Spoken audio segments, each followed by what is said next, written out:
학생 여러분 안녕하세요. 코스타리카 권태영 선교사입니다. 학생 캠프를 통해서 여러분들과 만나 뵙게 되어서 정말 반갑습니다. 본문 말씀 한 구절 읽겠습니다. 고린도 후서 5장 20절 말씀 보겠습니다.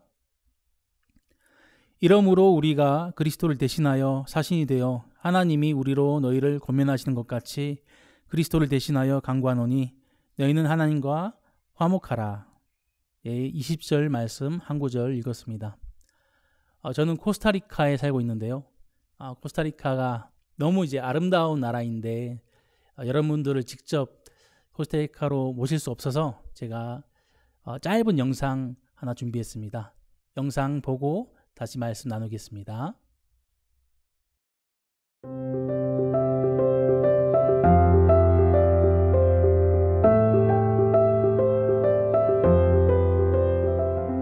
중앙아메리카 남부 풍요로운 해변이란 뜻의 코스타리카는 그 이름처럼 태평양과 대서양의 아름다운 해안을 동서로 끼고 있다. 특히 수도인 산호세는 1년 내내 쾌적한 기후에 열대우림이 어우러진 고산도시, 영화 쥬라기 공원의 촬영지로 유명하며 생물 다양성 세계 2위답게 자연 그대로를 지키는 것을 중요하게 여기며 여유를 즐기려는 사람들이 많다. 영상 잘 보셨나요? 코스타리카는 풍부한 해변이라는 뜻을 갖고 있습니다. 대서양과 태평양 그리고 카리브해를 끼고 있습니다. 정말 아름다운 나라인데요. 한번 여러분들 코스타리카에 방문하시면 좋겠습니다. 또 대학생이 돼서 단기 선교사로 또 코스타리카에 많이 오시면 좋겠습니다.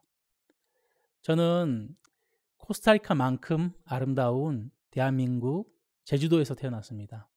저희 아버지께서는 이 감귤 농장 소장농으로 일을 하셨었고요.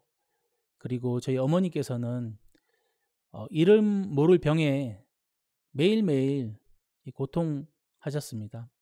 저는 옆에서 어머니가 고통하시는 것을 매일매일 보면서 자랐습니다. 그래서 제 마음에 어머니를 향한 사랑이 좀 많았고요.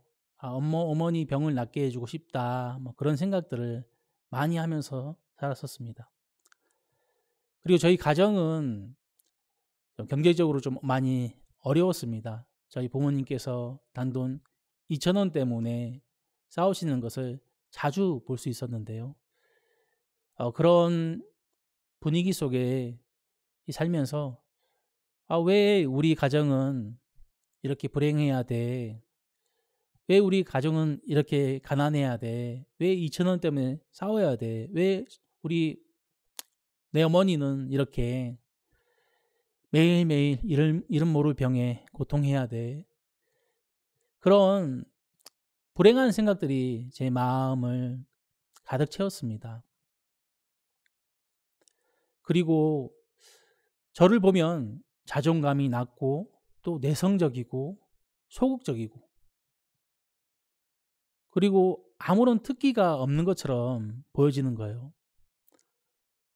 그래서 항상 나는 안 돼. 나는 성공할 수 없을 거야. 이런저런 미래에 대한 불확실함 때문에 제 마음이 어려웠었고요. 제 미래가 마치 뿌옇게 보이는 거예요. 제 미래가 정확히 보이지가 않는 거예요. 그런 고민 속에, 걱정 속에 제 유년 시절을 이렇게 보냈습니다. 저희 친구들과 자주 노래방에 가서 스트레스 해소를 했는데요. 소리를 지르면서 노래를 부르면서 그런 고민들, 걱정들이 잠시나마 다 사라지는 거예요. 그리고 밤에 집에 돌아오는데 그 밤 하늘을 쳐다보면 별도 보이고 달도 보이고 이 넓은 우주 속에 나는 무슨 존재인가 그런 생각들이 찾아오더라고요. 다른 세상이 있을 것 같은 그런 생각도 들고 그러면서 1시간 전까지 친구들과 놀면서 노래 부를 때는 정말 행복한 것 같았는데, 그 밤하늘을 보면서 이 생각에 잠기니까 제 마음이 뻥 뚫리는 것처럼 너무 공허한 거예요. 그것을 여러 번 경험했거든요. 저에게 사촌형이 한 분 있었는데요. 그 사촌형이 군대에 가서 급소를 잘못 맞아서 뇌사 상태에 빠졌다는 소식을 들었어요. 제가 너무 좋아했고 또 저에게는 우상이었던 그 사촌형이었는데, 그 형이 식물인간이 되었다는 소식을 듣고 제 마음이 너무 어려운 거예요. 신이 계시다면 저희 사촌형 좀 일으켜 주세요. 그런 마음으로 여러 종교의 신들을 찾게 되더라고요. 저는 무신론자였어요. 근데 이런 형편 속에서 제가 알지 못하는 신들을 찾게 되더라고요. 또 저희 어머니의 병이 또 위독해지면서 신이 계시다면 저희 어머니 좀 도와주세요. 그렇게 자꾸 제가 알지 못하던 그 신을 이런 형편 속에서, 제가 할 수 없는 그런 형편 속에서 찾게 되었어요. 제가 고등학교 3학년이었던 2000년 어느 봄날 새벽에 저희 어머니께서 호흡곤란이 오셨어요. 거의 죽다가 살아나셨는데, 제가 그때 아침 식사상을 차리고 어머니 방에 갖다 놓고 이제 등교를 하려고 하는데, 어머니께서 나 밥 안 먹을란다. 이렇게 고통하는 바에 그냥 내가 죽는 게 낫겠다. 그렇게 어머니께서 얘기를 하시더라고요. 저는 그때 어머니에게 어떤 위로의 말도 하지 못하고 그냥 그 형편을 회피하듯이 학교에 등교를 했어요. 그리고 밤 12시가 되어서 제가 집에 돌아갔는데 어머니가 저를 기다리고 계셨어요.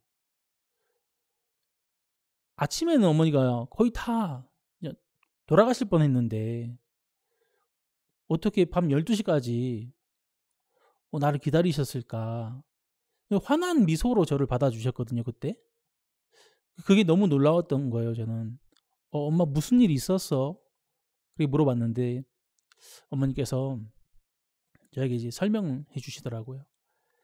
저희 이모부께서 약 도매상을 하셨는데, 그래서 저희 어머니께서 저희 이모에게 전화 드려서 약을 좀 싸게 구입하려고 전화를 하셨는데, 이모가 어머니 얘기를 쭉 듣고 나서 언니 왜 그렇게 살아? 하나님 믿고 예수님 믿으면 언니 병도 나을 수 있고 정말 이렇게 불행하지 않고 정말 행복하게 살 수 있을 텐데 언니 왜 이렇게 살아? 예수님 이름으로 한번 기도해봐. 한 번이라도 기도해봐. 그렇게 저희 이모께서 저희 어머니께 예수님 이름으로 기도해보라고 한번 권유를 하셨어요. 저희 이모께서는 저희 깊은 소리 선교회에 출석하고 계셨거든요, 그때. 여러 번 저희 어머니께 이제 전도를 하려고 하셨는데 어머니께서는 항상 거부하시고, 내가 믿는 신이 있고 네가 믿는 신이 있는데 이렇게 종교적인 얘기 하지 말자. 다툼밖에 안 되니까. 그렇게 저희 어머니께서 어머니가 믿는 불교를 주장하시고 이런 종교적인 얘기를 안 하시려고 하셨었거든요. 근데 그때 저희 어머니가 물속에 빠진 사람이 지푸라기라도 잡는 심정으로 예수님의 이름으로 기도를 하셨다는 거예요.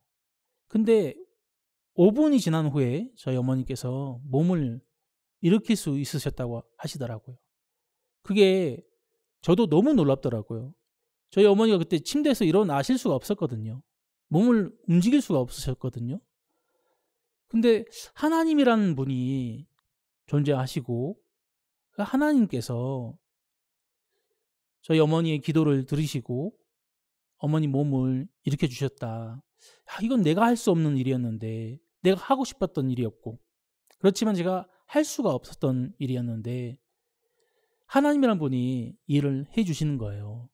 제 마음이 하나님께 열리고 그때부터 제가 교회와 연결되고 또 목사님들의 말씀을 듣기 시작했습니다.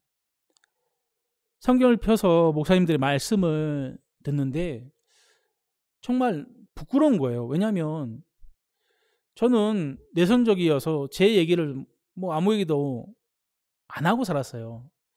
근데 하나님이라는 분이 계셔서 그분이 이 성경을 우리를 위해서 기록해 주셨는데 여기 이 성경 안에 제 이야기가 다 들어있는 거예요. 제 마음에 대해서 또 제가 숨기고 있던 그 죄에 대해서 하나님께서 한 부분 한 부분 다 얘기해 주시더라고요. 야, 누가 내 얘기를 여기다 적어놨나 그런 마음이 들었었거든요. 너무 신기했었어요. 그렇게 조금씩 하나님을 향해서 또 말씀을 향해서 마음이 열려가고 있었는데 하루는 제주 교회 집회에 제가 초청을 받아서 일주일 동안 말씀을 들었습니다. 그때 개인 교제해 주셨던 목사님께서 탕자 얘기를 하시면서 저에게 복음을 쭉 전해주셨는데 야, 나를 위해서 예수님 오셔서 나의 모든 죄를 가져가시고 그 죄 때문에 십자가에 피 흘리시면서 돌아가시고 내 죄를 다 사하시고 갚아주시고 그 피로 내 죄를 다 씻어주셨다. 그래서 내가 의인이 되었다. 그 말씀이 제 마음에 들어왔습니다. 그때부터 제 삶이 이제 바뀌더라고요. 제 인생이 바뀌고 너무 신기한 게 제가 2001년도 1월에 이렇게 구원을 받았는데요. 2001년도에 저희 국제청소년연합 IF가 설립되었습니다. 또 월드캠프를 참석하기 시작했는데 한 달 동안 한국 전국 각지를 돌아다니면서 또 관광도 하고 즐거운 시간도 보내고 또 말씀을 듣는데 말씀 한마디 한마디가 제 마음을 이끌어 주시더라고요. 2002년도에 단기 선교사 프로그램이 생겼습니다. 대학생 청년들이 1년 동안 해외 나가서 단기 선교사로 복음을 전하고 여러 가지 문화활동, 교류활동을 하고 돌아왔는데 그들이 말하는 것이 달라지더라고요. 그들 속에 역사하신 그 하나님이 너무 놀랍고 야, 나도 저렇게 살아보고 싶다. 나도 단기 선교사가 되어보고 싶다. 그런 소망이 생겼어요. 근데 바로 다른 생각이 저를 찾아오는 거예요. 너는 안 돼. 너는 왜 안 돼? 너같이 내성적이고 너같이 소극적이고 너같이 언어 능력이 딸리는 애가 어떻게 해외 나가서 언어를 배울 수 있겠어? 8년 동안 학교에서 영어를 배워도 너는 영어 한마디도 못하잖아. 너는 안 돼. 이런 생각들이 찾아오더라고요. 근데 제가 그때 겨울 캠프를 참석하고 있었는데요. 하나님께서 저에게 말씀을 보여주시는 거예요. 출애굽기 말씀 찾아보겠습니다. 출애굽기 4장 10절 말씀 보겠습니다. 모세가 여호와께 고하되 주여 나는 본래 말에 능치 못한 자라 주께서 주의 종에게 명하신 후에도 그러하니 나는 입이 뻣뻣하고 혀가 둔한 자니이다. 여호와께서 그에게 이르시되 누가 사람의 입을 지었느뇨 누가 벙어리나 귀머거리나 눈 밝은 자나 소경이 되게 하였느뇨 나 여호와가 아니뇨. 이제 가라 내가 내 입과 함께 있어서 할 말을 가르치리라. 모세가 가로되 주여 보낼 만한 자를 보내소서. 여호와께서 모세를 향하여 노를 바라시고 가라사대 내 사람 내 형 아론이 있지 아니하뇨. 그의 말 잘함을 내가 아노라. 그가 너를 만나러 나오나니 그가 너를 볼 때에 마음에 기뻐할 것이라. 너는 그에게 말하고 그 입에 말을 주라. 내가 내 입과 그의 입에 함께 있어서 너의 행할 일을 가르치리라. 이 말씀을 보는데 이 말씀 안에 제가 있는 거예요. 마치 모세가 제가 하고 있던 그 생각들, 제가 하나님께 드렸던 그 말씀들을 모세가 똑같이 얘기하고 있더라고요. 아, 나는 입이 뻣뻣하고 혀가 둔한 자야. 나는 안 돼. 보낼 만한 사람을 보내소서. 제가 그러고 있었던 거예요. 너무 부담스럽더라고요. 새 언어를 배우고 거기서 내가 잘 적응할 수 있을까? 아, 나는 안 될 거야. 나는 안 돼. 그런 생각이 저를 주관하고 있었을 때 이 말씀이 제 마음에 임하면서 하나님께서 제 입에 함께 하신다고 약속을 주시더라고요. 아, 내가 혼자 가는 게 아니구나. 하나님이 나와 함께 하시는구나. 내 입에 함께 하시겠다고 하시는구나. 이 말씀이 나는 안 돼, 나는 안 돼 했던 그 생각들을 다 이겨주는 거예요. 그러면서 제가 단기 선교 가기를 결정했습니다. 결정하고 나서도 또 이런 생각들이 찾아왔지만 하나님께서 다 이겨주시더라고요. 이 말씀으로 이겨주셨고, 제가 남미 페루에 단기 선교사로 1년을 다녀왔는데요. 거기서 이 복음 전하면서 사는 삶이 너무 행복했습니다. 처음에 말을 못하지만 그냥 성경을 가지고 나갔어요. 그리고 만난 사람들에게 이 성경을 보여주면서 복음 구절을 읽어주는 거예요.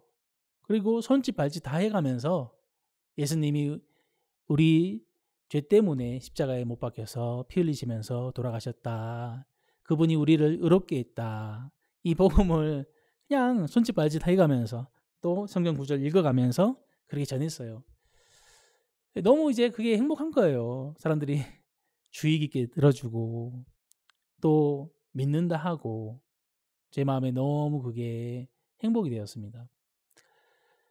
한 4개월 지났던 어느 날 저희 담임 목사님께서 저를 부르시더니 권영재 세로데 파스코 교회에 가서 일주일 동안 정기 집회를 인도하고 와, 이렇게 얘기를 하시더라고요. 그때 저는 그냥 성경 구절로 그냥 말씀을 전했을 뿐이지 말을 잘했던 게 아니거든요. 그냥 일상생활에 하는 일상 언어를 하고 있었어요. 근데 지방교회에 가서 일주일 동안 정기 집회를 인도하고 오라는 목사님 말씀이 저에게는 이제 그냥 사망 선고처럼 들렸어요. 난 죽었구나 이제. 야, 나는 거기서 이제 부끄러움 당하다 죽겠다. 그런 마음이 들었어요. 목사님 저를 보내신 곳이 세로데 파스코라는 곳인데요. 해발 4,000m가 넘는 고산지대예요. 제가 곤유스코 4기인데요. 그 전에 왔던 단원들이 그곳에 갔다가 기절도 하기도 하고 정말 고산병 때문에 거의 제대로 못 지내고 돌아왔다는 그런 얘기들을 많이 들었었어요. 근데 저는 그런 게 걱정되는 게 아니라, 고산병이 걱정되는 게 아니라, 내가 거기 가서 7시간 동안 말씀을 전해야 되는데 그것도 스페니시로 내가 어떻게 그 일을 할 수 있겠냐. 난 지금 스페니시로 기도도 못하고 있는데 그냥 일상 언어하고 그냥 성경 구절 그냥 읽으면서 손짓 발짓 해가면서 그냥 복음 전하는데 이런 사람이 집회 강사가 된다고? 그게 말이 되냐. 아니, 목사님 왜 나한테 이런 형벌을 주십니까? 그런 마음이 올라오더라고요. 야, 난 죽었구나 이제. 너무 그게 걱정이 되는 거예요. 너무 힘들고 집회 할 생각만 하면 너무 힘들고 정말 지옥 같더라고요. 근데 하루는 새벽 기도를 하고 있는데 하나님께서 저에게 또 말씀을 허락해 주시더라고요. 창세기 24장 7절 말씀 보겠습니다.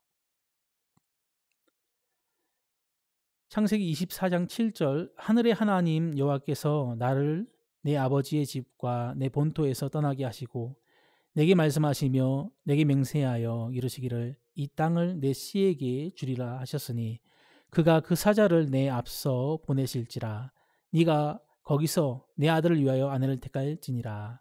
만일 여자가 너를 쫓아오고자 아니하면 나의 이 맹세가 너와 상관이 없나니 오직 내 아들을 데리고 그리로 가지 말지니라. 창세기 24장에는 아브라함의 늙은 종이 나와요. 아브라함께서 늙은 종에게 자신의 약속의 아들, 정말 귀한 아들이죠. 이삭의 아내를 구해와라. 내 고향에 가서 하란 땅에 가서 이삭의 아내를 구해오라는 거예요. 근데 누가 이 늙은 종의 말을 듣고 어떤 여자가 따라오겠습니까? 늙은 종이 이런 생각을 한 거예요. 어떤 처녀가 내 말만 믿고 그 먼 길을 가족을 버리고 내 말만 믿고 쫓아오겠습니까? 차라리 이삭을 데려가면 안 되겠습니까? 근데 아브라함은 안 된다. 그러지 마라. 하나님이 나하고 맹세했다. 하나님께서 이 땅을 내 씨에게 주리라 하셨다. 그러면 하나님께서 이삭의 아내를 구하는 부분도 이미 준비하셨다. 그 얘기예요. 그리고 뭐라고 얘기하시냐면 그가 그 사자를 내 앞서 보내실지라. 하나님의 천사가 먼저 가서 준비하고 있다는 거죠. 이삭의 아내를, 그 아내의 마음을, 또 이 늙은 종과의 그 만남을, 그 모든 우연을 다 이제 준비하고 있는 거예요. 이 말씀이 제 마음에 들어오는 거예요. 그래, 나도 지금 이 늙은 종처럼 안 돼요. 내가 해서는 안 될 것 같아요. 나는 이거 못할 것 같아요. 내가 지금 죽을 것 같아요. 그 똑같이 아브라함의 늙은 종처럼 부담스럽다고 얘기를 하는 거예요. 나는 안 된다고. 근데 이 말씀에서 아니야. 이 맹세는 하나님과 하나님의 종 사이에 한 맹세야. 그리고 그곳에 이미 하나님께서 하나님의 사자를 보내놨어. 집회를 준비하고 계셔. 집회를 준비하고 계신 그 하나님께서 나에게 말씀을 안 주시겠나 이런 생각이 들어오더라고요. 집회를 당신의 천사를 통해서 준비하시는 그 하나님께서 나에게 스페니시로 말씀 전하게 하시겠다 이런 마음이 들어오더라고요. 그때 죽을 것 같은 그 생각들, 난 부끄러움 당해서 죽을 거야 거기서, 나는 못할 거야, 나는 안 돼, 그 생각들이 끝나는 거예요. 이게 너무 신기한 거예요. 그때 버스를 타고 세로데파스코에 도착했습니다. 정말 힘들더라고요. 밤에 잠을 자는데 바닥에 3번 토했어요. 구토를 했어요. 화장실에 가서 구토하려고 했는데 화장실도 가기 전에 그냥 그게 다 나와버리더라고요. 그리고 그 집회 장소를 갈 때 언덕을 넘어야 됐는데 그 걸어가는 그 동안에 얼마나 심장이 빨리 뛰는지 진짜 막 머리에 있는 그 핏줄이 다 서고 막 터질 것 같은 거예요. 그리고 너무 머리가 아프고 그 집회 장소에 가서 앉아 있는데도 계속 심장이 벌렁벌렁 뛰는 거예요. 나 이러다 죽는 거 아닌가? 근데 박옥수 목사님께서 복음을 전하시는데 그 일정을 1년 전에 다 잡고 그러잖아요. 근데 하나님께서 목사님에게 건강을 주셔서 그 모든 일정을 소화하게 하시는 거예요. 여러 어려움이 있어도 또 목사님에게 연약함이 있어도 하나님 도우셔서 항상 강단에 서서 복음을 전하게 하신 그 간증들이 생각나면서 하나님, 저도 그렇게 도와주세요. 하나님 살아계시잖아요. 하나님 저와 함께 하시잖아요. 저도 목사님을 도우셨던 것처럼 저도 도와주세요. 그렇게 기도하면서 그 언덕을 넘고 또 강단에 서기를 기다렸는데 강단에 이제 서면 너무 신기하게도 심장이 다시 이제 원래대로 뛰는 거예요. 정상적으로. 그리고 이 막 튀어나왔던 핏줄들이 다시 들어가고 두통이 사라지고 7번을 그렇게 하나님께서 역사해 주시는 거예요.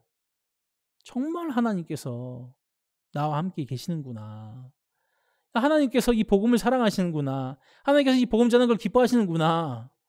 와, 너무 놀랍더라고요. 그 집회가 제 마음에 너무 기억이 남아요. 하나님께서 이 말씀을 통해서 나는 안 돼. 나는 안 될 거야. 나는 못할 거야. 그 생각을 이겨주시고 제가 그 세로데 바스코에서 하나님 경험하고 복음을 전할 수 있도록 인도하셨어요. 그리고 한 8월 정도 됐는데 그때 제 미래에 대한 좀 고민이 되었습니다. 단기 선교를 마치고 한국에 돌아가면 내가 뭘 해야 될까? 대학교로 복학해야 될까? 아버지가 감귤 농사 지으시는데 아버지 도와서 감귤 농사를 지어야 되나? 아니면 페루에 남아서 그냥 여기서 살면 어떨까? 그런 생각도 들고 그랬는데요. 그 진로 문제로 담임 목사님과 상담을 나누고 나서 기도를 하기 시작했습니다. 3개월 동안 기도를 했어요. 하나님, 저같이 미련한 자, 저같이 우유부단한 자, 이런 자가 제 미래를 결정하는 게 맞겠습니까? 너무 불안합니다. 제가 결정하는 게 너무 불안합니다. 하나님, 저는 그냥 자꾸 직장을 받고 싶지 않아요. 하나님, 저에게 평생 직장을 주세요. 하나님께서 결정하시고 하나님께서 저에게 보여주시고 그 길을 따라갈 수 있도록 그런 믿음도 주세요. 이렇게 기도를 했어요. 제 마음에 선교사가 되는 게 너무 소망이 됐었어요. 저희 선교회 목사님들을 보면 너무 멋있고, 야, 어떻게 우리 선교회 목사님들은 매일매일 저렇게 2번, 3번, 4번, 5번 이렇게 말씀을 전하시지? 어떻게 입만 열면 그 입술에서 말씀이 쭈르륵 나와서 사람들의 마음을 녹이고 마음을 바꾸고 너무 힘있게 사시고 그게 너무 동경이 되는 거예요. 이 선교회사의 삶, 이 복음 전도자의 삶이 너무 동경이 되는 거예요. 근데 저를 또 바라보면 어떤 소리가 올라오냐면 나는 안 돼. 야, 너는 말주변도 없잖아. 응? 너는 내성적이고 소극적이잖아. 너는 학교에서 발표하는 것도 부담스러워가지고 땀 삐질삐질 흘리면서 발표했던 사람이잖아. 야, 너는 안 돼. 나는 안 돼. 이 생각 때문에 제가 결정을 못하고 있었거든요. 근데 하나님께서 기도하는 중에 창세기 12장 말씀을 저에게 보여주셨어요. 창세기 12장 1절 말씀 보겠습니다. 여호와께서 아브라함에게 이르시되 너는 너희 본토 친척 아비집을 떠나 내가 내게 지시할 땅으로 가라. 내가 너로 큰 민족을 이루고 내게 복을 주어 내 이름을 창대케 하리니 너는 복의 근원이 될지라. 너를 축복하는 자에게는 내가 복을 내리고 너를 저주하는 자에게는 내가 저주하리니 땅의 모든 족속이 너를 인하여 복을 얻을 것이니라 하신지라. 이 말씀이 정확하게 제 마음에 임하는 거예요. 아브라함이 본토 친척집에 같이 살고 있는데 친척들과 함께 그 가족들과 함께 거기서 잘 살고 있는데 하나님은 거기를 떠나라. 그 익숙한 것에서 떠나라. 그리고 내가 내게 지시할 땅으로 가라. 어딘지도 얘기 안 해주시면서 내가 너한테 지시를 할 건데 떠나라 지금. 일단 가봐라. 이 말씀이 어떻게 들리냐면 태강아, 네 익숙감에서 떠나라. 네가 할 수 있는 것에서 떠나라. 네 인간적인 방법에서 떠나라. 그리고 네가 제일 부담스러운 그곳으로 가라. 하나님이 내가 내게 지시할 땅으로 가라. 어디인지도 목적지도 알려주지 않고 가라고 하시는 거예요. 그러면 내가 제일 부담스러운 그곳이 어디지? 내가 부담스러운 그 길이 뭐지? 잘 생각해 보니까 선교학교에 들어가는 거예요. 이 복음 전도자가 되는 거예요. 나는 정말 이 일은 못할 것 같아. 그런 마음이 있었거든요. 내가 매일매일 말씀 전하고 하루에 2-3번 말씀을 전하고 내 입술에서 그 말씀이 다 나온다고? 그건 안 되지. 그건 가능하지 않아. 불가능해. 안 돼. 근데 하나님께서 그 부담스러운 곳, 제가 제일 부담 느끼는 그곳으로, 정말 하나님을 의지하지 않으면 안 될 그곳으로 가라고 하시더라고요. 이게 마치 저의 영적인 가나안이더라고요. 그리고 또 뭐라 하시냐면, 내가 너를 큰 민족을 이루고 내게 복을 주어 내 이름을 창대케 하리니 너는 복의 근원이 될지라. 그리고 저를 축복하는 자에게 복을 주시겠다는 하고, 또 저를 저주하는 자에게 저주하시겠다는 거예요. 그럼 내가 복음 전도자의 삶을 살면 내가 전하는 그 복음을 받아들이는 그 자에게 하나님이 축복하시고, 또 내 복음을 받아들이지 않는 그 자들에게 하나님 저주하신다. 하나님 그렇게 저에게 약속하시더라고요. 정말 내가 부담스러워서 이 결정을 못 내렸지만 이 말씀이 이미 결정을 내리셨구나. 하나님 이 말씀을 통해서 나에게 당신의 결정을 보여주시는구나. 그때 제가 너는 안 돼. 너는 설교자가 될 수가 없어. 네같이 말주변이 없는 사람이 어떻게 그걸 할 수 있겠어? 그런 생각들을 다 부인하고 다 버리고 이제 선교학교에 들어가게 됐습니다. 정말 너무 감사하더라고요. 저로서는 할 수 없는데 저에게는 계속 나는 안 된다는 그 생각들이 찾아오지만 말씀이 제 마음에 찾아와서 그 부정적인 생각들을, 그 마귀 생각들을 다 이겨주는 거예요. 그러면서 하나님의 길을 갈 수 있도록 그 걸음걸음을 인도하여 주시더라고요.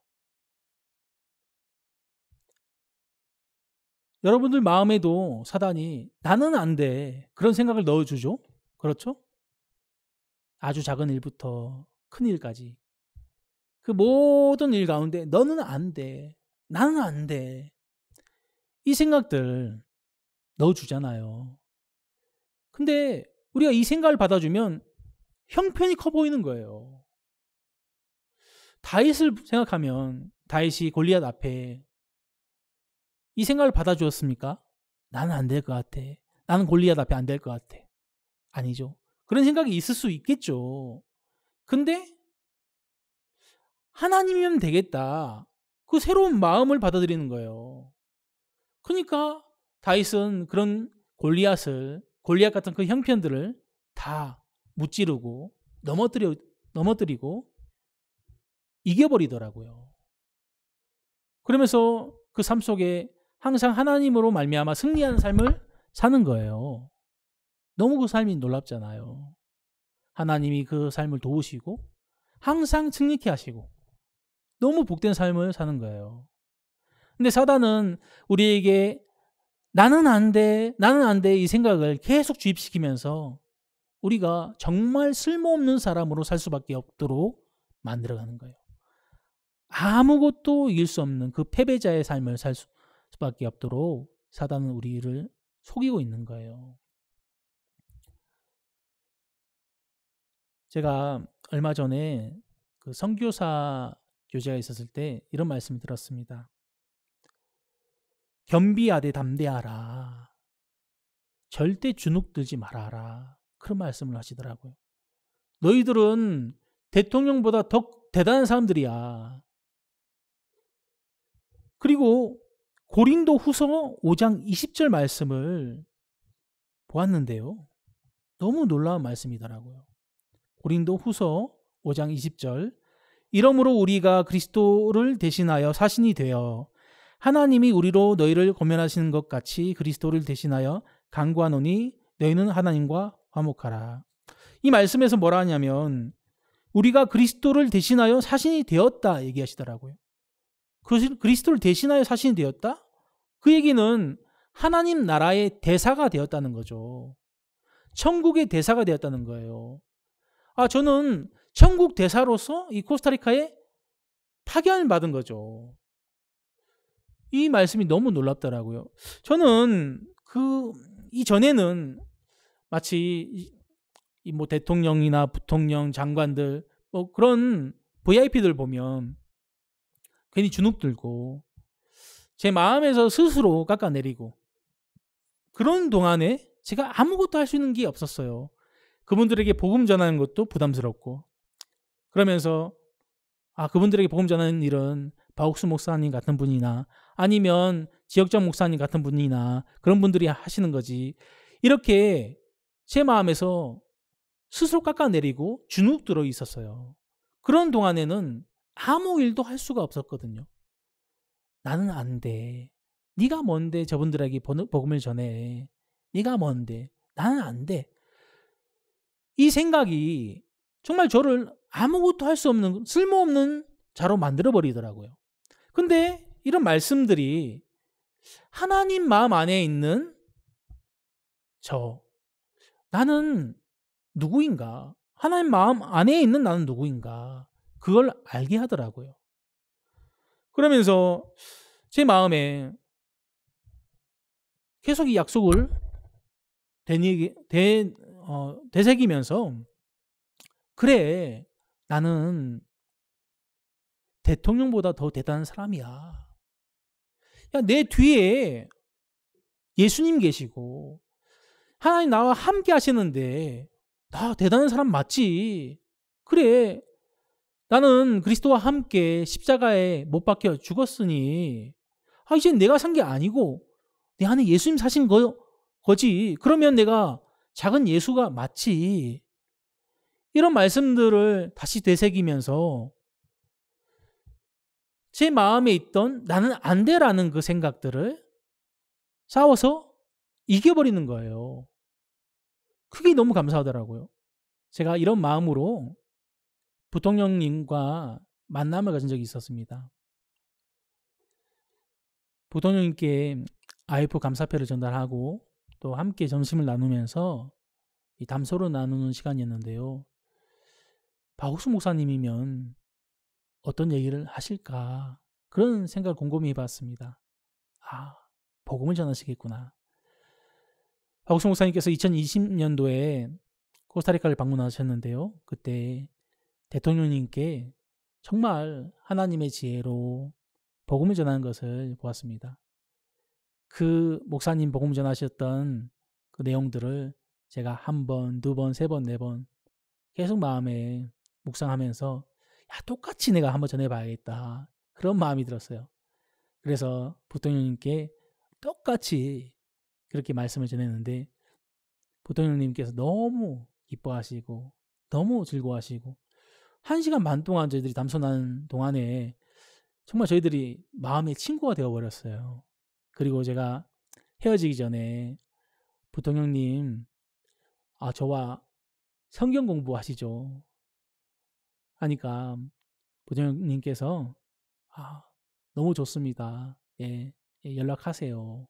그렇게 화답을 해주셨습니다. 그때 제 마음에 너무 감사한 거예요. 저는 앞에서 말씀드렸던 것처럼 제주도에서 태어났고 감귤 농장의 소장농의 아들로 태어났는데요. 정말 아무 보잘것없는 사람 맞잖아요. 저는 인간적으로 봤을 때 너무 부족하고 내성적이고 말주변도 없고 특기도 없고 그런데 이런 사람이 한 나라의 부통령과 함께 담소를 나누고 복음을 전하고 그 부통령이 마음을 열고 또 함께 성경 공부를 하겠다 하고 이걸 생각할 때 제 마음에 너무 감사한 거예요. 야, 내가 진짜 복음 때문에 내가 출세를 했구나. 제가 하나님 때문에 출세를 했구나. 내가 이렇게 살 사람이 아닌데 정말 나는 패배자의 삶을 살 수밖에 없는 그런 사람인데 나는 안 돼라는 그 생각에 빠져서 아무 일도 할 수 없는 그런 사람인데 하나님께서 내가 안 돼라고 그런 생각에 빠져있고 잡혀있을 때 말씀을 주셔서 그 생각에서 나를 벗어나게 해주시고 그 생각을 이겨주시고 하나님이 원하는 그 세계로 한 걸음 한 걸음 나를 인도해 주셨구나. 그런 마음이 들었습니다.